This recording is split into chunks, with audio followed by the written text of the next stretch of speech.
前世亲生父母找到我时，我正和养父母在田里插秧，他们说我是被报错的真千金，要带我回城。后来他们为我和妹妹选亲，一个是有腿疾的教师，眼里只有我；另一个是前途光明的军官，人人都说他和妹妹是天造地设的一对。我心疼沈文白腿疾，还劳累做教师，拿出所有积蓄陪他创业，日夜操劳。他总在深夜紧握我的手，说我是他唯一的救赎。直到妹妹肾衰竭病危，全家骗我躺上手术台，麻醉退去时，我听见丈夫对医生说：“他醒了，加料，小雪还等着用他的肾呢。”原来他从未残疾，也不是教师，他是父母为妹妹选定的人，娶我只为看守我这个活体器官容器。药剂推入我身体时，他低声说：“对不起，我只能救一个，你毁了我的幸福，赔颗肾也算两清。”再睁眼，我竟然回到了父母让我们选择结婚对象的那天。亲生母亲林兰芝不耐烦地催促我，她的声音将我从恨意中拉回现实。我猛地回神，眼前这熟悉的场景赫然是江家。沙发上，我父母安然坐在那里，以及他们娇养了18年的宝贝女儿江雪。而我的面前站着2个男人，一个是我前世的丈夫沈文柏，他穿着洗得发白的衬衫，身形清瘦，右腿微微跛着。此刻他正用那双满是心疼的眼睛望着我，但是细细望去，他望着的分明是我身后的江雪。只可惜我前世并没有发现这一点。另一个身姿笔挺，穿着军装的是营长陈东升，他一脸罪傲，毕竟前途一片光亮。陈东升眼神冷漠，扫了我一眼后，视线就再也没有落在我身上。这场景我熟悉得很，和我前世一模一样。父亲江建国清了清嗓子，故作怜悯地对我说话，他说选择权在我，只要我选了，他们就认我这个女儿。言语间满是算计，前世的我就是被这番话骗了。上一世我心疼沈文柏的残疾，感动他对我的深情，毅然决然地选择了他，将所有人都看好的陈东升让给了江雪。我以为自己嫁给了爱情，却不知自己主动跳进了一个为我量身定做的牢笼。江雪开口说话，声音有些虚弱，苍白的小脸上带着一丝不正常的红晕。她表示不会和我抢沈文柏，一副善良懂事的模样，成功换来了父母的赞许。就连沈文柏眼底那一闪而过的疼惜也被我捕捉到了。我看着他们3人之间无声的互动，心中冷笑不止，多会演啊，怪不得他们是一家子。如果不是死过一次，我恐怕又要被他们骗得团团转。林兰芝急切地催了我一声，语气里夹带着不耐烦。在她眼里，我这个亲生女儿连江雪的一根头发丝都比不上。我看着他们，心里一片冰冷。见我迟迟不语，沈文柏向前一步，用前世那般温柔的语气对我说话。他话里话外都在暗示我配不上陈东升，只有他才是我唯一的选择。多可笑啊！一个处心积虑，一个盼着我捐肾续命，还有一对恨不得我立刻去死的亲生父母，他们都在这里逼我做出选择。我缓缓抬起头，目光掠过沈文柏那张虚伪的脸，最后我的视线定格在了陈东升身上，缓缓说道：“我选陈东升。”我清冷的声音不大，却像一颗炸雷，瞬间让客厅里所有人都变了脸色。生父生母满脸错愕，江雪更是震惊的睁大了眼睛。最精彩的莫过于沈文柏，他脸上的温柔瞬间凝固，差点伪装不住自己的右腿，下意识地站直了身体，急切地问我。我没有理他，而是将目光转向了那个从始至终都沉默不语的男人。我说我选择嫁给陈东升同志。我迎上陈东升的视线，一字一句清晰地重复着，所有人的目光都聚焦在我身上。母亲林兰芝失声叫了出来，那声音尖利刺耳，她不敢置信地追问我，让我再重复一遍选择的人。我重复着刚才的话，甚至还朝着陈东升的方向露出一个得体的微笑，接着告诉他们，父亲说过选择权在我，陈营长前途无量，人又英俊，嫁给他下半辈子就有着落了。我这番话说得直白又功利，就连陈东升本人也愣住了。他先是错愕，随即那张脸上浮现出鄙夷和被冒犯后的怒意。我知道他一直认为我这种乡下丫头选择他是对他的一种羞辱。父亲江建国重重地把茶杯顿在桌上，茶水溅出，他斥责我胡闹，说陈东升是江雪的良配，质问我拿什么和江雪比。我眨了眨眼，一脸无辜地看着他，反问他：“妈妈爸爸，你们前面难道在骗我吗？不是你们说让我自己选择的吗？”我的一句话把江建国堵得脸色涨红，江雪的眼圈立刻就红了，眼泪像断了线的珠子一样往下掉。他控诉我说他喜欢陈东升，质问我为什么要跟他抢，好一招颠倒黑白，明明是他们联合起来要把沈文柏塞给我，现在倒成了我抢他的心上人。我冷眼看着他表演，心中毫无波澜。就在这时，一直沉默的沈文柏终于开口了，他走上前来，挡在我与陈东升之间，脸上满是痛心和失望，劝说我不要跟他赌气，然后一直暗示陈东升看不上我，说我这样做只会让陈东升更轻视我，何苦来哉。他还提起过去，说他救过我，护过我，提起我曾说过不会离开他，质问我是不是要抛弃他。前世就是这样的话让我自惭形秽，让我觉得全世界只有他沈文柏是我的容身之所，可现在听来只觉得无比讽刺，救我护我不过是为了更好的控制我罢了。沈文柏，你的腿疼吗？我看着他因为激动而站得笔直的双腿，嘴角勾起一抹嘲讽的弧度，只这一句话就让沈文柏的脸色瞬间煞白，他猛地后退一步，右腿又恢复了那副一瘸一拐的样子，眼神慌乱地解释说自己是太激动了。我没再理会他，目光依旧落在陈东升身上，语气里带着一丝不易察觉的挑衅。我反问他们，陈营长还没说话，怎么就知道他看不上我？说不定陈营长就喜欢我这种乡下出来的呢。陈东升终于忍无可忍地开口，他看着我就像在看一堆垃圾，眼神里的厌恶毫不掩饰。你做梦，我绝不可能娶你这样的女人。陈东升当众拒绝了，可我毫不在意，这正是我要的效果。我就是要选择那个他们为江雪准备的最好人选，逼他们自己乱了阵脚，逼他们亲手撕碎自己的伪善面具。这个家从我重生的这一刻起就该乱了。客厅里的气氛瞬间变得无比尴尬，母亲脸上立刻露出了了幸灾乐祸的神情。他走过来，假惺惺地拍着我的肩膀，劝说我接受现实，说沈文柏才是真心对我。他三言两语就想把事情拉回他预设的轨道。父亲江建国也板着脸教训我，让我快点给陈东升道歉。两个人一个白脸，一个红脸，自认为配合的天衣无缝，继续唱着戏。江雪则抽泣着躲到了沈文柏的身后，仿佛被我伤透了心。而沈文柏他适时地走上前来，对着陈东升微微弯腰，姿态放得极低，替我向道歉，说我刚从乡下回来不懂事，让陈东升别跟我一般见识。说完，他又转向我，眼神里是化不开的柔意，说陈营长不选我，他选我，他不在乎我的出身，会一辈子对我好。他演得那么情真意切，仿佛真的是个愿意包容我一切的深情男人。如果我还是前世的我，此刻恐怕早已感动得泪流满面，愧疚地投入他的怀抱。可惜我不是了，我的心如今硬如铁石。我忽然轻笑出声，迎上父亲愤怒的目光，告诉他们我不会道歉。我直言陈营长看不上我是他没眼光，不是我的错。父亲气得扬起了手，巴掌几乎快要落在我脸上，被江雪拦了下来。江雪假意劝说父亲别打我，说我不是故意的。我可受不了他们这些人的虚情假意，冷冷地打断了这场闹剧。够了，今天我话就放在这里。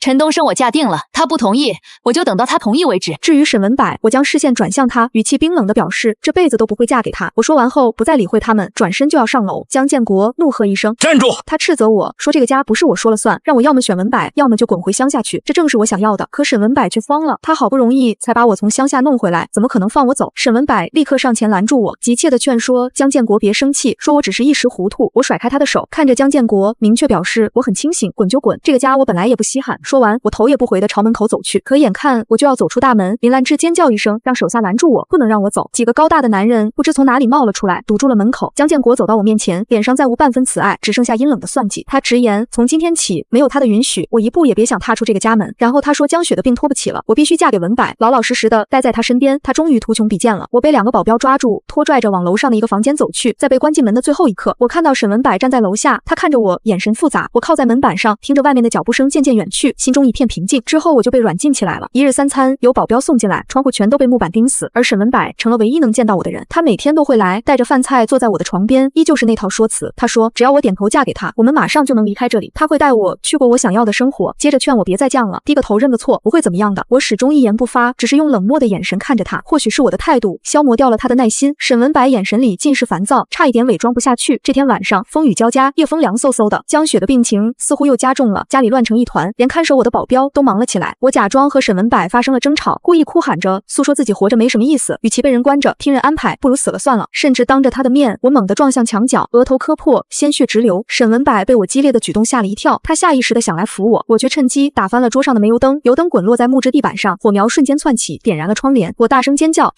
着火了，着火了！火势借着晚风迅速蔓延开来，浓烟滚滚，呛得人无法呼吸。沈文柏的脸上第一次露出了惊慌，不是装出来的。他想拉着我往外跑，我却死死扒住床角，不断嘶喊着我不走，让我烧死在这里，我死了他们就都满意了。沈文柏犹豫了，他的眼神晦暗不明。楼下传来江建国和林兰芝惊慌的喊声，还夹杂着江雪咳嗽的声音。林兰芝喊着沈文柏，说江雪被烟呛到了，让他快带江雪出去。楼下的声音里充满了焦虑。沈文柏回头看了一眼火势越来越大的房间，眼中闪过一丝狠戾。在他听到江雪的名字时，就下定决心不再管我了，转身就往外冲。刚走到门口，他就不断对保镖喊道：快，先救小雪和伯父伯母，一切以小雪为主，他自己找死没办法了。那语气仿佛我的命还不如这个房间里的物件。我看着他的背影消失在火光中，嘴角勾起一抹冰冷的笑。在浓烟彻底吞噬视线之前，我迅速地钻进了床底，那里有一个暗格，是一个废弃的地窖入口，连接着院外的柴房，这是我唯一的生路。我用尽全身力气爬了进去，又将身后暗格重新盖好。地道里一片漆黑，充满了霉味，但很快我就可以，我奔向自由了。当我从柴房的草堆里爬出来时，身后火光冲天。从今晚起，江穗已经葬身火海，大火被扑灭时，天已经蒙蒙亮了。那间囚禁我的阁楼被烧得只剩下一个框架，摇摇欲坠。消防员在废墟里找到了一具烧焦的尸体，已经完全无法辨认面目，只能从骨架上勉强判断出是一个身形纤细的女性。母亲当场就晕了过去，被父亲江建国手忙脚乱地扶住。我暗自揣测，不清楚母亲心底是在惋惜那枚本该属于我的肾脏，还是在惋惜早已被他们视作棋子的我。我心里清楚，大抵前者才是他最真切的想法。江雪哭得梨花带雨，依偎扑进沈文柏的怀里，整具身子止不住剧烈颤抖。她借着落泪诉说心底的愧疚，将所有事端都归咎于自己的病情，以此烘托出我的偏激与执拗。沈文柏抬手轻拍江雪的后背安抚，眉眼间刻意流露出浓重的悲痛与自责。他的目光沉沉落向那具焦黑的尸体，心口骤然紧缩，泛起密密麻麻的疼，喉咙像是被坚硬的异物死死堵住，任凭如何用力都发不出半点声响。浓烈的酸涩与慌乱缠绕着他，让他满心揪痛难安。沈文柏在心底反复质疑，不敢相信我就这般轻易消散在火海之中。那一瞬，荒唐又莫名的失落感猛地席卷了他的整颗心。可这份情绪绪刚浮现，他便强迫自己挪开视线，不再望向废墟的方向。他在心底一遍遍反复劝慰自己，认定我的离去于所有人而言都是一种解脱。可这句自我宽慰的话，从来没能抚平他心底的波澜，带不来丝毫慰藉，反倒像一枚冰冷尖锐的铁钉，狠狠钉死在心口深处。越刻意压制，痛感便越发清晰剧烈。江家很快便向外放出了统一的说辞，对外宣称家中的大女儿江穗长期患有精神问题，不慎失手引燃屋内煤油灯，最终不幸葬身火海。那场葬礼办得格外冷清寒酸，没有布置肃穆灵堂，更没有立一块像样墓碑，只备下最便宜简陋的骨灰盒，随意找了处偏僻角落草草掩埋。冷漠的姿态，仿佛这世间从来不曾出现过名叫江穗的人。最初那几日，沈文柏心底竟生出几分虚妄的安稳。沈文柏日日守在江雪的病床前，细心替她掖好边角被角，柔声细语陪伴安慰。他甚至在心底暗自庆幸，觉得往后再也没有牵绊顾虑，能全心全意守在江雪身边。唯有肾脏移植这件事，依旧是横在眼前难以解决的难题。可这份浅薄的安稳与轻松，终究只维系了短短几日。第一个星期，沈文柏夜夜辗转反侧，根本无法安然入眠。只要闭上眼睛，眼前便会浮现出阁楼里漫天席卷的赤红烈火，火光交织的画面里，总能清晰看见我死死扒住床沿的模样，还有我仰头时满眼彻骨的绝望，我当时歇斯底里抗争呐喊的模样，还有那句不甘的控诉，牢牢刻在他脑海里，怎么都挥之不去。无数个深夜，他都会被相关的噩梦猛然惊醒，浑身浸满冰冷黏腻的冷汗。第二个星期，诡异的幻觉开始频繁缠上沈文柏。坐在餐桌前用餐时，他总会莫名失神恍惚，眼前频频浮现出我的身影，画面里的我依旧像从前无数次那般，默默低头挑干净他最厌恶的香菜，而后抬眸朝着他露出一抹浅淡却格外温暖柔和的笑意。可每当沈文柏下意识伸手想要触碰这份温柔时，眼前的身影便会瞬间消散，只剩空荡荡的座位。直到这时，他才恍然醒悟，过往的生活早已被我的痕迹尽数浸透，无处不在。第三个星期，压抑许久的情绪彻底击溃了沈文柏，他终于彻底崩溃。他疯了一般折返早已残破不堪的火场废墟，徒手将焦黑腐朽的木梁一根根翻开，哪怕指尖被木刺划破，指甲开裂渗血，任凭鲜血浸透指缝，他也丝毫察觉不到疼痛。对着一堆破败杂乱的残骸，他一遍遍低声呢喃，执着找寻着我贴身佩戴的物件。他满心焦灼不解，我平日里珍视的发夹，贴身喜爱的玉镯，为何连一丝痕迹都未曾留下？随后他莽撞冲进病房，一把攥住江雪的手腕，急切想要从他口中得到真相。江雪被他失控的模样吓得蜷缩成一团，泪眼婆娑，不断辩解自己毫不知情。沈文柏红着眼眶，执拗认定我根本没有离世，只是被众人偷偷藏匿了起来。他嘶吼出声，他一定还活着。沈文柏语气里裹挟着浓重的恐惧，还有连他自己都不愿直面的殷切期盼。他猛地甩开攥着江雪的手，踉踉跄跄跌撞着冲出了病房。他动身赶往乡下，走遍我从小到大生活长大的每一处地方，接着挨家挨户询问邻里乡亲，专程找到养育我的养父母，打听所有与我相关的消息。可所有人的回答全都如出一辙，无一例外都在告知他我早已葬身火海的事实。一次次相同的答复不断冲击着他的心神，可他始终不愿相信既定的结果。他踏遍周遭每一寸土地，偏执搜寻着我曾经真切存在过的所有痕迹。往后的日子里，他常常独自一人坐在烧毁的阁楼前，静静望着满目疮痍的废墟，心口密密麻麻的钝痛反复拉扯，让他终于幡然醒悟，那个被他亲手推进火海，一步步逼至绝境的江穗，早就深深镌刻进他的骨血与生命里。往后余生，我的影子会缠绕在他周遭各处，时时刻刻提醒他犯下的过错，让他求生不得，求死不能。沈文柏双手死死抱住脑袋，放下所有尊严，第一次低声压抑着情绪崩溃抽泣。他满心悔恨，一遍遍诉说自己过往的亏欠与过错，奢求能有重来的机会，甚至他甘愿倾尽自己所有一切，只求能换回我的性命，弥补曾经所有伤害。滚烫的泪水不断滴落，砸在冰冷的地面，却始终得不到半分回应。周遭空旷寂静，唯有萧瑟冷风呼啸而过，吹散他所有卑微的忏悔。是他亲手碾碎辜负，彻底毁掉了我曾经毫无保留全心全意交付的爱意。那个火光冲天的深夜，我悄悄从柴房隐蔽的暗格中爬了出来，身后阁楼燃起的熊熊烈火染红夜空，映亮了整片漆黑天地。那一刻，我心底无比清楚明白，从前那个天真执念满心错付的江穗，已经彻底死在了那场大火里。从今往后，活在这世间的是褪去过往，重获新生的另一个我。我一路朝着南方奔逃前行，不敢有丝毫停留，刻意避开宽敞显眼的大路，专挑偏僻隐蔽的小路赶路，靠着养父母生前留给我的微薄积蓄，几经辗转，好不容易挤上了前往南城的长途汽车。客车一路行驶，车窗外的天色随着时间缓缓亮起，晨光慢慢铺满大地。连日连夜的奔逃耗尽了我所有力气，眼皮沉重的几乎抬不起来，身体早已濒临极限。可我始终不敢放任自己沉沉睡去，只要一闭上双眼，漫天火海与沈文柏冷漠绝情的面容便会立刻浮现。3天漫长颠簸过后，我终于顺利抵达了临海的南城。我拖着虚弱不堪的身子行走在陌生街道，脚步虚浮，浑身酸软无力。当我踉跄着走到一条僻静小巷入口时，眼前骤然一黑，径直重重栽倒在地，彻底失去了意识。在意识消散的最后一刻，我模糊看见一双沾染油污的军靴稳稳停在了我的身前。再次缓缓睁开眼眸时，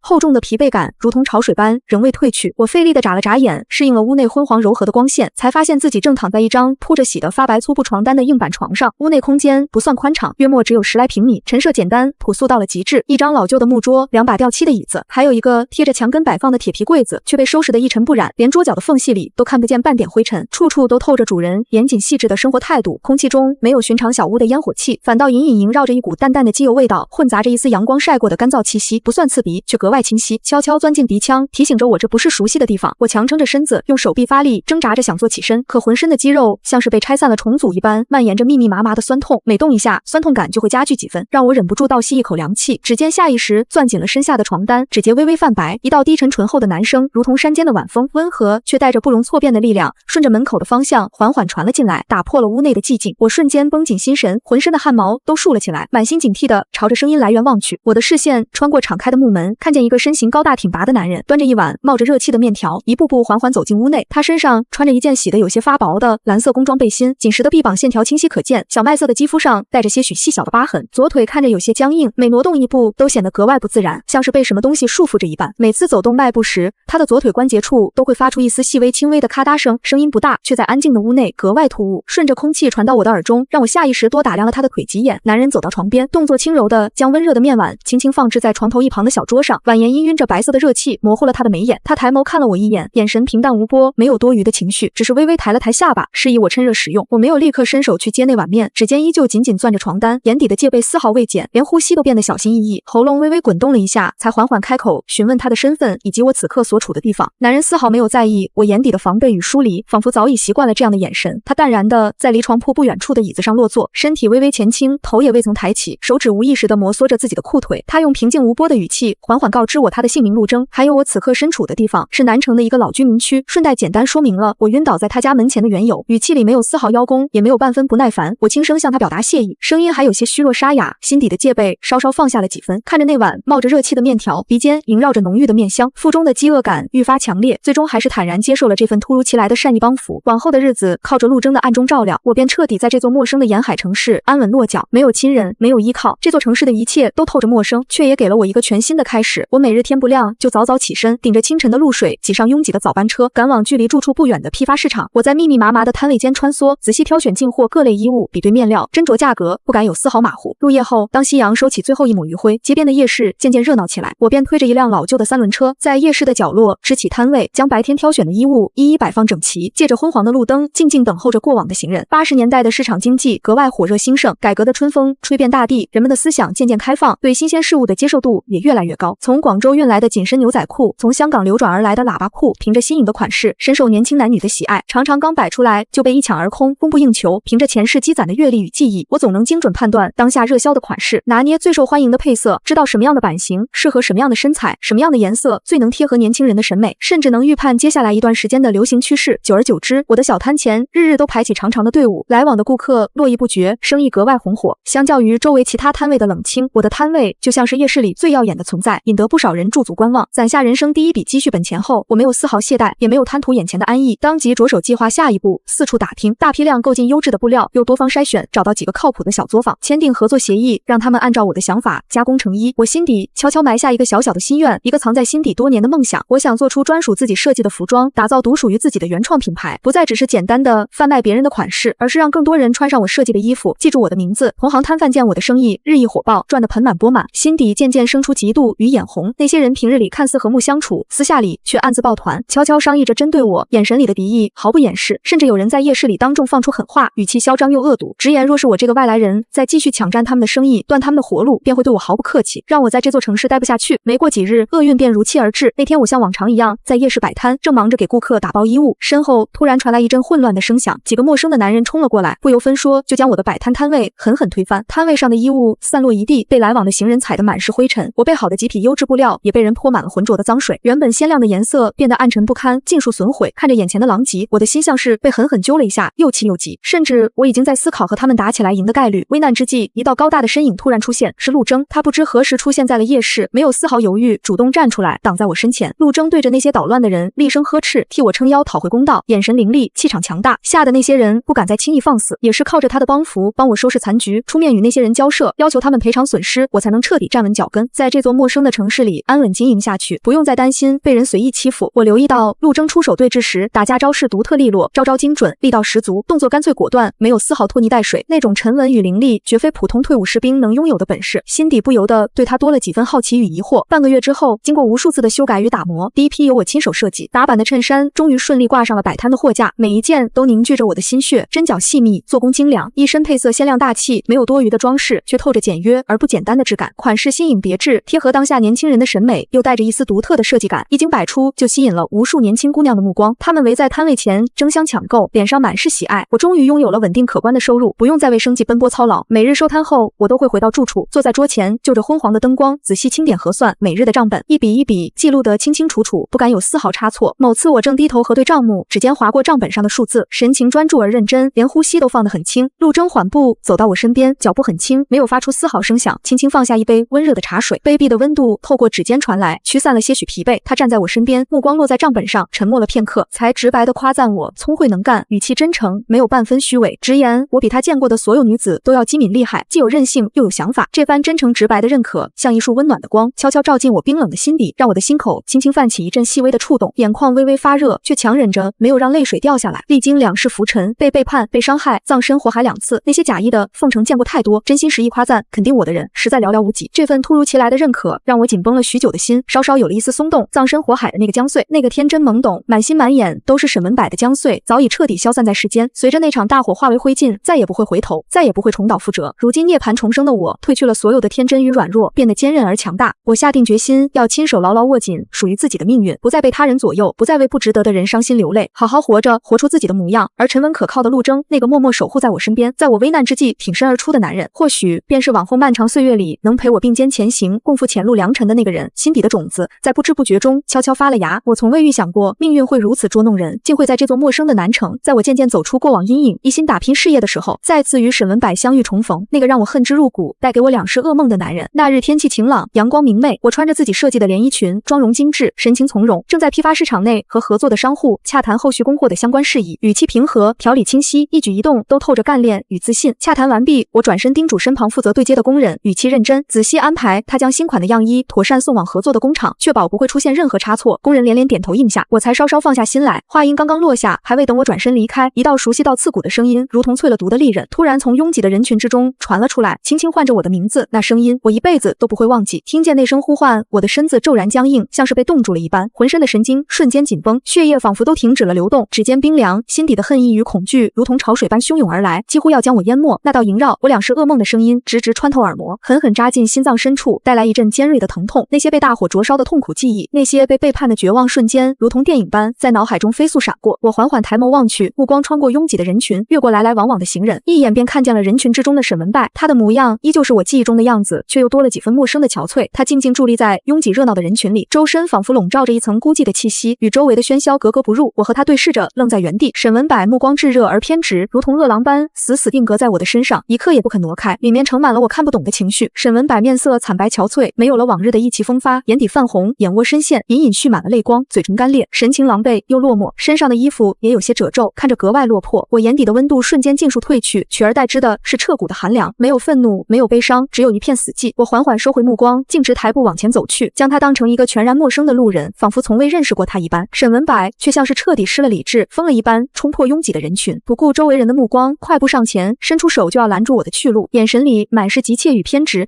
仿佛只要抓住我就能抓住救命稻草一般。我下意识想要侧身躲开，身体已经做出了反应，可还未来得及做出完整的动作，一只宽大有力的手掌便牢牢扣住了沈文柏的手腕，力道之大让沈文柏忍不住闷哼一声，停下了脚步。拦住他的人是陆征，他不知何时悄然走到了我的身侧，高大挺拔的身影稳稳地将我护在身后，像一堵坚实的城墙，隔绝了沈文柏所有的目光与气息。即便身着普通朴素的工装衣衫，没有华丽的装饰，陆征周身散发的气场依旧强大摄人，眼神冷冽，带着不容侵犯的威严，让人不敢轻易冒犯，连周围的空气都仿佛变得凝滞起来。沈文柏被陆征周身凛冽的气势震慑，浑身一僵，随即恼羞成怒，脸色涨得通红，挣脱了几下，却始终无法挣脱陆征的束缚，只能厉声质问陆征的身份以及阻拦他的缘由，语气嚣张又带着几分慌乱。陆征神色淡然，脸上没有半分波澜，仿佛沈文柏的怒吼与质问都与他无关，他只是冷冷地看了沈文柏一眼，道出一句简短却笃定强势的宣告主权的话，断了他所有的念想，也护了我周全。那句笃定强势的维护像一股暖流，悄悄涌上我的心口，微微泛起涟漪，心底有什么东西在悄然改变。我始终没有回头望向身后之人，只是死死咬着下唇，压下心底翻涌的情绪。我缓缓抬眸，直视着眼前情绪失控的沈文柏，开口时语气冰冷刺骨，不带半分温情，每一个字都像是从冰窖里捞出来的。之前的江穗早就死了，被你害死的。声音清晰地传入沈文柏的耳中。中，也传入周围围观人群的耳中。周遭围观的人群瞬间哗然，纷纷停下脚步，围在一旁议论纷纷，声音细碎。街边的摊贩也放下手中的活计，纷纷低声揣测我们三人之间的关系，眼神里满是好奇与探究。听着周遭细碎的议论声，我全然没有放在心上。那些流言蜚语，那些异样的目光，早已不能再伤害到我。我转身便头也不回的准备离开此地，只想尽快逃离这个让我窒息的地方，逃离沈文柏的目光。身后不断传来沈文柏急促慌乱的脚步声，他一边追赶一边嘶吼，夹杂着他濒临崩溃、满是痛苦的告白，声音沙哑，充满了悔恨与哀求，在拥挤的街道上格外刺耳。沈文柏执着地提起过往的情谊，一遍遍诉说着曾经的点滴，不肯接受我已经彻底抽身，再也不会回头的事实，仿佛活在自己编织的回忆里，无法自拔。我的脚步下意识顿在原地，心口像是被尖锐的利刃狠狠刺穿，泛起一阵尖锐的疼。那些被刻意遗忘的过往，那些深埋心底的伤痛，再次被他勾起，翻涌不止。可短短一瞬过后，我深吸一口气，缓缓闭上眼眸，在睁开时，眼底又恢复了往日的冰冷与坚定，压下心底翻涌的情绪，逼着自己继续迈步前行，一步一步走得坚定而决绝，再也没有回头。深爱，我在心底冷笑一声，眼底满是嘲讽。我早已在火海之中历经2次生死，被自己最爱的人亲手推入绝境，曾经那份满腔热忱、毫无保留的爱意，早就随同过往所有的执念与伤痛，一同埋葬在滚烫的灰烬里，消散无踪，再也找不回来了。自从那日市场重逢过后，沈文柏便彻底陷入了疯魔，日日纠缠不休，像是一块甩不掉的狗皮膏药，死死粘着我，不分昼夜，不分场合，无论我去往何处，无论是批发市场、服装厂，还是住处附近，沈文柏总能精准地找到我的踪迹，寸步不离地紧紧跟随，眼神偏执而疯狂，仿佛要将我刻进骨子里一般。白日里，天刚蒙蒙亮，他就守在工厂大门口，一动不动地执着等候，身形单薄，眼神空洞，任凭风吹日晒也不肯离去，引得工厂的工人纷纷侧目议论。入夜后，当夜市渐渐散去，我收拾摊位准备回家时，他又会蹲守在夜市摆摊的路口，执意拦住我的去路，眼神里满是哀求，不肯让我离开，直到路灯出现，他才会不甘地退去。每次上前纠缠，他都一遍遍重复着想要开口解释的话语，语气卑微，眼神里满是悔恨，说自己当年有苦衷，说自己从未想过要伤害我。可那些苍白的解释，在我看来无比可笑，我连一丝多余的眼神都懒得施舍给他，甚至不愿再多听他说一个字。那些解释从来都是多余的，毫无意义，既挽回不了过去，也弥补不了我所受的伤害。当年火海围困之时，浓烟滚滚，火光冲天，我被困在阁楼之上，苦苦哀求他开门，可他却亲手关上了阁楼的大门，将我推入了万劫不复的绝境。那便是最直白、最冰冷的答案，也是我心底永远无法愈合的伤疤。那日傍晚，夕阳西下，余晖染红了半边天空。我收拾妥当摊位上的衣物，将3轮车推到路边，准备收摊离场。一天的忙碌让我有些疲惫，只想尽快回到住处休息。就在我准备骑车离开时，沈文柏突然不顾一切地冲上前，死死攥住我的手腕，力道大的几乎要将我的手腕捏碎。他的眼底布满了狰狞的红血丝，眼神疯狂而偏执，脸上满是憔悴与绝望。他放低姿态，语气卑微到了尘埃里，一遍遍地向我认错，忏悔自己当年的过错，只求我能给予他半句回应，哪怕是打骂责罚，他也心甘情愿，眼神里满是祈求。他一遍遍诉说着自己迟来的悔意，强调自己这些年从未放下过往的情谊，离不开我的陪伴，说自己这些年过得生不如死，每一天都在悔恨中度过。我面无表情，眼神冰冷，没有丝毫动容，只觉得无比恶心。我用力将自己的手腕从他的掌心冷冷抽离，手腕上留下了几道清晰的红痕，传来一阵刺痛，可我却感觉不到丝毫疼痛，只有心底的冰冷。我直白地划清了我们之间所有的界限，语气坚定，没有半分犹豫，告知他我们之间早在那场火海落幕之时，便再无半点瓜葛牵连，我不会原谅他，也不会再给他任何机会，让他彻底死了心。沈文柏的脸色瞬间血色尽退，变得惨白如纸，嘴唇微微颤抖着，满眼难以置信地看着我，仿佛不敢相信自己听到的话语。他张了张嘴，声音沙哑地追问我为何要如此绝情，为何不肯给他一个弥补的机会。我坦然地戳破了他过往所有的伪装与算计，将他这些年刻意制造的谎言一一拆穿，每一句话都精准地戳中他的要害。看着他惊慌失措的模样，我心底没有丝毫快意，只有一片麻木。前世我们相伴多年，却一直没有接触。沈文柏一直以腿脚不便为借口，整日一副柔弱无助的模样，博取我的同情与照顾，也从未与我有过半点亲密相处。我一直以为他是真的身有残疾，心疼他，照顾他，毫无保留地付出自己的真心。直到我葬身火海，灵魂飘荡，才得知真相。他本是医科大学的高材生，心智聪慧，身手康健，腿脚根本没有任何问题。他所有的柔弱与残疾都是刻意伪装出来的。他故意装作腿脚残疾，一来是为了博取周遭所有人的同情，让所有人都觉得他可怜；二来是为了一心一意守护江雪，那个他放在心尖上，愿意付出一切去守护的女人。而我不过是他用来掩饰自己心意、博取同情的工具。我后来才知晓，他明知江雪心中另有爱慕之人，明知江雪从来没有爱过他，依旧心甘情愿地默默守护在江雪身边，为他付出一切。可从头到尾，又有谁顾及过我的感受？心疼过我被迫沦为牺牲品的委屈与不甘，心疼过我日复一日的付出与等待。说完所有积压在心底多年的话语，那些委屈，那些愤怒，那些不甘，终于得以宣泄。我转身径直离开，再也没有多看他一眼，没有再理会他的失态与落魄，脚步坚定，再也没有回头。沈文柏被我的决绝彻底激怒，眼底的哀求瞬间被疯狂取代。他站在原地，对着我的背影大声放话，出言威胁，说他不会轻易放过我，不会让我过得安稳，语气恶毒而疯狂。隔日清晨，天刚刚亮，沈文柏又如往常一般，早早的来到工厂门口，纠缠守候，依旧不死心，想要等到我出现，想要再次向我忏悔。可这一次，他再也没能靠近厂区半步。几辆肃穆庄重的军车稳稳地停靠在工厂大门外，车身崭新，上面印着醒目的军徽，格外醒目，瞬间吸引了所有人的目光。工厂的工人纷纷停下手中的活计，驻足观望，脸上满是惊讶。数名身姿挺拔、气质凛然的军人依次从车上走下来，他们身着笔挺的军装，身姿端正，眼神坚定，一举一动都透着军人的威严与庄重。行礼之时，眉眼间满是恭敬与敬畏。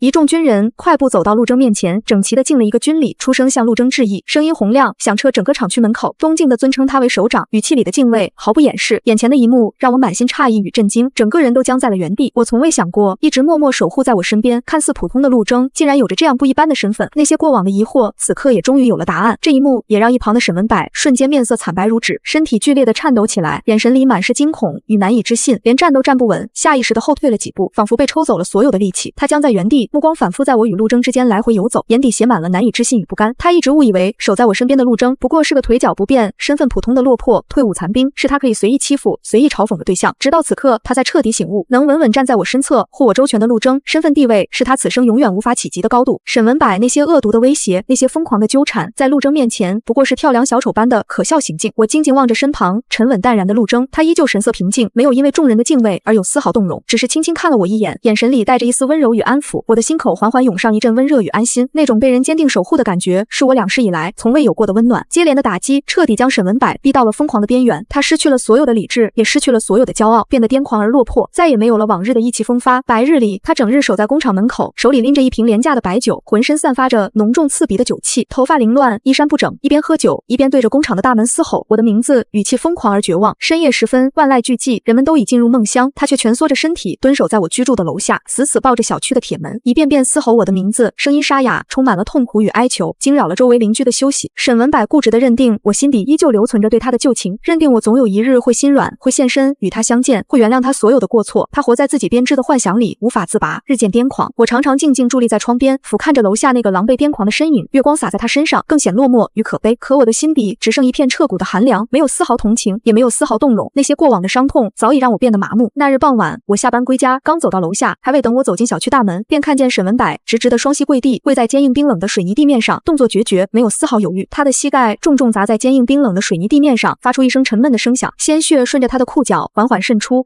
染红了一片地面，格外刺眼。可他却仿佛感觉不到疼痛一般，依旧跪在那里一动不动。沈文柏卑微地低着头，头发凌乱地遮住了脸庞，语气卑微到了极点，一遍遍地向我认错。沈文柏不惜放低所有的身段，放下所有的骄傲，只求我能消气，愿意回头看他一眼，愿意给他一个弥补的机会。话音落下的瞬间，他猛地抬手，狠狠一拳砸在自己的脸上，力道之大，当即鼻血汹涌而出，顺着他的脸颊缓缓流下，滴落在冰冷的地面上，与膝盖渗出的鲜血交织在一起，画面刺眼而惨烈。眼前这刺眼的画面让我的心口猛地一颤，情绪泛起一丝细微的波澜，脑海中闪过一丝过往的点滴。可那份波澜仅仅持续了一瞬，便被我强行压了下去。没等我开口做出任何回应，陆征已然快步上前，稳稳地挡在了我的身前，将我与沈文柏彻底隔绝开来。他的动作轻柔而坚定，带着不容错辨的守护之意。他伸出手，轻轻攥住我的手腕，指尖的温度透过皮肤传来，温暖而有力量。他微微俯身，在我耳边低声开口安抚，声音温柔，让我不必畏惧，不必动容，安心依靠着他。有他在，不会让任何人再伤害我。沈文柏看着挡在我身前的陆征，眼底猩红可怖，满是嫉妒与疯狂。他站起身，出言恶语挑衅，语气嚣张，又带着几分不甘，执意宣称我本该属于他。陆征不过是一个外来者，抢走了本该属于他的一切。可陆征望向他的眼神冷冽凌厉，寒意摄人，不带半分宽容，也不带半分波澜。那种眼神仿佛在看一个无关紧要的蝼蚁，让沈文柏不由得浑身一僵，心底生出一丝恐惧。陆征冷声发出严厉的警告，语气坚定，带着不容侵犯的威严，直言若是他再敢贸然靠近我，再敢纠缠不休，便会让他彻底从这座城市消失，再也无法出现在我面前。话语里的狠厉让沈文柏不寒而栗，沈文柏愣在当场，浑身颤抖，脸色惨白如纸。这一刻，眼底终于真切地浮现出深入骨髓的恐惧。他终于意识到，陆征不是他可以招惹的人，他的那些疯狂与挑衅不过是自寻死路。可他依旧不肯善罢甘休，心底的执念太深，无法放下。时隔几日，沈文柏竟刻意带着病弱憔悴的江雪再次出现在工厂门口，妄图用江雪来逼迫我欣然妥协。彼时的江雪身形消瘦不堪，仿佛一阵风就能吹倒，脸色苍白如纸，没有丝毫血色，嘴唇干裂，眼神空洞，浑身虚弱的连站立都格外费力，只能柔弱地依偎在沈文柏的怀中，气息微弱。他微微抬眸，目光落在我身上，眼神里带着一丝不易察觉的嫉妒与不甘，却又故作虚弱地轻声唤着我的名字，声音微弱，楚楚可怜，妄图勾起我们往日的情谊，博取我的同情。听到江雪的声音，我的心口骤然一紧，那些被刻意遗忘的过往再次涌上心头，可更多的却是厌恶与反感。沈文柏却趁趁机露出讥讽的冷笑，紧紧抱着江雪，拿江雪的性命逼迫我心软妥协。他直言江雪病重垂危，时日无多，只求我能放下过往的恩怨，稍稍宽宥原谅他，不要再为难他。只要我肯原谅他，他愿意付出一切，甚至愿意放弃江雪，一心陪伴在我身边。我死死咬紧牙关，指甲深深嵌进掌心，带来一阵尖锐的疼痛，心底无比憎恶眼前这个不择手段、卑劣至极的男人。为了达到自己的目的，竟然不惜利用一个病重的人，如此卑劣，如此不堪。我厉声斥责沈文柏，语气冰冷而愤怒，点明他们二人早已与我毫无关联，江雪的生死与我无关。我不屑于接受他这般拙劣的算计，也不会因为江雪而心软，更不会原谅他所有的过错。沈文柏眼底蓄满了泪水，脸上却露出癫狂的大笑，笑声凄厉而绝望。他一边笑一边嘶吼，直言为了挽回我，他甘愿用尽所有阴狠手段，哪怕是不择手段，哪怕是伤害别人，他也在所不惜。我还未迈步靠近，还未说出更多斥责的话语，便被陆征一把强势拉进怀中。他的怀抱温暖而坚实，带着令人安心的力量，将我隔绝在所有的不堪与纠缠之外，不让我再受到半点伤害。他轻轻拍着我的后背，柔声安抚着我的情绪，语气温柔，带着无尽的宠溺。然后陆征牵着我的手，带着我转身离开这片令人不悦的地方，再也没有回头看一眼身后癫狂的二人，亲眼看着我被陆征温柔的护走。沈文柏彻底崩溃失控，他所有的伪装与骄傲在这一刻彻底崩塌。他猛地推开怀中的江雪，江雪虚弱的倒在地上，发出一声微弱的呻吟，可他却浑然不顾。他站在原地，声嘶力竭地哭喊着，声音沙哑而绝望，控诉着我的绝情与狠心，控诉着陆征的介入，仿佛他才是那个被伤害、被背叛的人。可他却忘了所有的一切都是他咎由自取。后来我偶然从批发市场的商户口中听闻了他们二人后续的种种过往，那些消息没有让我有丝毫动容，只觉得一切都是因果循环，报应不爽。江雪的病情急剧恶化，身体越来越虚弱，各大医院都束手无策，无力医治，最终被他的家人接回了老家静养，从此再无音讯。想来也是在无尽的病痛与不甘中度过了最后的时光。而执念太深的沈文柏终究是彻底疯了，活在了自己编织的悔恨与幻想里，再也没有清醒过来。他失去了所有的理智，也失去了所有的依靠，变得孤苦无依。他日日游荡在南城的街头巷尾，头发花白，衣衫褴褛，浑身散发着浓重的异味，嘴里反反复复不停念叨着我的名字，语气卑微而哀求，一刻也不曾停歇，仿佛只有这样才能缓解他心底的悔恨与痛苦。而我早已放下了所有的过往，放下了所有的爱恨纠葛，一心扎根事业，专心打理自家服装厂的所有事务，从设计、生产到销售，每一个环节我都亲力亲为，不敢有丝毫懈怠。转眼之间，10年光阴匆匆而过，岁月如同温柔的春风，悄然抚平了我心底所有的伤痕。那些撕心裂肺的痛苦记忆，那些刻骨铭心的背叛与伤害，都在漫长的时光里渐渐变得模糊。如今的陆征早已褪去了往日的低调，身居高位，担任部队的高级顾问，手握权重。陆征深受下属的敬重与爱戴，生活安稳顺遂，依旧是那个沉稳可靠、温柔体贴的男人，始终默默守护在我身边。而我也早已打拼出了一番属于自己的天地，创立了属于自己在业内声名响亮的原创服装品牌。我的设计深受消费者的喜爱，产品远销全国各地，甚至走出了国门，获得了无数人的认可与赞誉。纠缠了我两世的江雪早已不在人世，多年前便因病情恶化，终究没能熬过病痛的折磨，悄无声息地离开了这个世界。得知他离世的消息时，我没有悲伤，也没有喜悦，只有一片平静。得知他离世前身体极度虚弱，时日无多，我曾专程前去见了他最后一面，不是出于同情，也不是出于报复，只是想彻底了断我们之间所有的纠葛，与过去彻底和解。彼时的他躺在简陋的床上，面色苍白，气息微弱，眼底却依旧盛满了不甘与怨怼。他死死攥着拳头，指甲深深嵌进掌心，咬牙切齿的一遍遍质问命运的不公，质问为何历经所有苦难好好活下来的人偏偏是我。我只是安静平静地注视着他，眼底毫无波澜，再也生不出半分怒气与怨怼。那些过往的仇恨早已被岁月抚平。我轻声告诉他，不是命运不公，而是我从未放弃过自己，是我拼尽全力才从绝境中活了下来。因为我能好好活着，活得坦荡顺遂，活得光芒万丈，便是对过往所有伤害最有力、最圆满的胜利，也是对那些背叛我的人最好的回击。至于沈文柏，他的下场更是凄惨落魄，比我想象中还要不堪。他后来跟风做生意，妄图靠着投机取巧发家致富，却因为急功近利、经营不善，创办的工厂彻底倒闭破产，欠下了一身巨额债务。为了偿还债务，他变卖了所有的家产，最终落得一无所有的下场，被债主四处追讨，居无定所，只能四处游荡，过着颠沛流离的生活。曾有人偶然在街上见过他，他整日蜷缩坐在破旧荒凉的街角，满头白发，苍老憔悴，脸上布满了皱纹与污垢，早已没了往日的模样，与街边的乞丐别无二致。沈文柏衣衫褴褛，落魄不堪，身上散发着浓重的异味，手里常年攥着一瓶廉价劣质的白酒，整日浑浑噩噩，醉生梦死。清醒的时候便一遍遍念叨着我的名字，陷入无尽的悔恨之中。他嘴里依旧不停呢喃着，一遍遍哀求我不要抛下他，说他知道错了，说他愿意用一切来弥补我，静静等候着一场永远不会到来的重逢，一场永远不会实现的原谅。听闻他最终选择自尽离世的消息时，我正在参加一场盛大隆重的跨国合作签约仪式，会场金碧辉煌，宾客云集，所有人都对我恭敬有加，眼神里满是赞赏与敬佩。我握着钢笔的手平稳从容，没有丝毫停顿与迟疑，落落大方的在合作文件上签下自己的姓名，字迹工整有力，透着自信与从容。那一刻，我是光芒万丈的，是无人能及的。整场仪式圆满落幕过后，陆征缓步走上前，脸上带着温柔的笑意，起，轻轻将随身的外衣披在我的肩头，替我隔绝了外界的微凉寒意，动作轻柔而体贴，眼神里满是宠溺。签下跨国合作协议的第2日，我便褪去庆典的荣光，早早出现在自己的公司写字楼，指尖划过前台摆放的合作牌匾，眼底没有丝毫懈怠，只有对未来的笃定与规划。我的公司主营高端设计，从最初一间不足100平的小工作室，到如今拥有上百人的规模，每一步都尽着我无数个日夜的坚守与付出，没有依靠任何人的庇护，全凭自己的眼光与韧劲打拼而来。晨会之上，我身着剪裁得体的职业装，身姿挺拔，将跨国合作的细节拆解分明，条理清晰地布置下各部门的工作任务，语气平和，却带着不容置疑的专业与底气，没有丝毫张扬，却自有震慑人心的力量。设计部送来的新品方案中有几处细节未能贴合市场需求，我没有苛责，只是俯身指着图纸，耐心指出问题所在，眉眼间满是专业，指尖在图纸上轻轻勾勒，给出精准的修改方向。午后，我带着团队核心成员前往原材料供应商的工厂考察，在这里我游刃有余，褪去了会场的精致，我换上舒适的休闲装，却依旧难掩从容气场，仔细查验每一批原材料的品质，不放过任何一个细微的瑕疵。面对供应商提出的涨价要求，我没有丝毫慌乱，凭借多年积累的行业经验与清晰的市场数据分析，冷静阐述利弊，既守住了公司的成本底线，又维持了双方长期稳定的合作关系，全程从容不迫，不卑不亢。返程的路上，我靠在车座上翻看手机里各部门发来的工作进度报表，指尖快速回复消息，即便奔波半日，眼底依旧没有疲惫，只有对事业的热忱与专注。得知公司一款新品在预售阶段便突破预期销量，我没有欣喜若狂，只是淡淡颔首，叮嘱团队做好后续的售后与发货工作，提醒大家戒骄戒躁，专注品质，守住公司的口碑。傍晚时分，我留在公司加班，梳理接下来的季度规划。窗外的天色渐渐暗下，写字楼的灯光次第亮起，映着我伏案工作的身影，笔尖在笔记本上不停滑动，每一笔都写满了认真与坚定。陆征打来电话，说已经在公司楼下等候。我没有立刻放下手中的工作，而是有条不紊地整理好文件，关掉电脑，才拿起包缓步下楼。没有因为私事打乱工作节奏，也没有因为事业忽略身边的温暖。走出写字楼，晚风微凉，陆征依旧温柔地等候在车旁，替我拉开车门，眼底满是心疼，却从不多言打扰。他懂我对事业的热爱，也尊重我所有的努力与坚持。车内，我靠在陆征肩头，短暂卸下工作的疲惫，脑海中却依旧在思索着新品的推广方案。那些曾经被背叛、被伤害的过往，早已化作我前行的力量，让我在事业上更加坚韧，更加清醒。我深知，如今的成就来之不易，每一份收获都离不开自己的拼尽全力，也离不开身边人的支持与陪伴。但我从未依附任何人，我的事业是我安身立命的底气，是我实现自我价值的勋章。接下来的日子里，我带领团队深耕文创领域，结合跨国合作的资源，推出更具特色与竞争力的产品。我打破行业壁垒，一步步将公司的品牌影响力推向更远的地方。我始终保持着清醒与从容，不被眼前的成绩冲昏头脑，也不畏惧创业路上的风雨与挑战。因为我知道，我拥有足够的能力与底气，去应对所有未知，去守护自己所拥有的一切，去奔赴属于自己的坦荡前程。他温柔开口，轻声唤着我的名字，声音低沉醇厚，带着无尽的温柔，说他已经安排好了一切，接我一同归家。语气里的温柔足以融化所有的冰冷。我抬眸仰头望向身旁的他，落日余晖透过巨大的落地窗温柔洒落，轻轻笼罩在他的肩头，给他镀上了一层金色的光晕，显得格外温暖。暖光勾勒出他挺拔温润的轮廓，他的眉眼依旧温柔，眼底满心皆是暖意，没有丝毫的威严与疏离，只有对我无尽的温柔与偏爱。这么多年，他向来如此，总能留意到我所有的细微情绪，不动声色地将我照顾得妥帖周全。之前那家人的离世，于如今的我而言，早已是无关紧要的过往云烟。他们的生死，他们的悔恨，都与我没有半点关系，再也无法在我心底掀起丝毫波澜。那些撕心裂肺、满目疮痍的灰暗记忆，那些被背叛、被伤害的痛苦瞬间，早就被漫长的时光层层掩埋，被身边的温暖与幸福覆盖，再也掀不起半点波澜，再也无法伤害到我。当下的我拥有养父母暖心的陪伴，他们待我如亲生女儿一般，给予我无尽的关爱与支持。有丈夫陆征坚定不移的守护与偏爱，他陪我走过风雨，护我一世安稳。有蒸蒸日上、稳步发展的热爱事业，那是我拼尽全力打拼出来的成果。还有一双乖巧可爱、承欢膝下的儿女，他们是我生命中最珍贵的礼物，带给我无尽的欢乐与温暖。所有的不堪过往，所有的爱恨纠葛，所有的痛苦与伤害，都该顺着岁月的清风彻底飘散远，不再提及，不再怀念，彻底尘封在心底的角落。往后余生，岁月静好，时光安然，属于我的前路光景皆是坦荡明媚，满是无限美好与温柔。我会珍惜当下所拥有的一切，与陆征并肩同行，携手共赴往后的每一段良辰美景，不负韶华，不负自己，不负身边所有的温暖与爱意。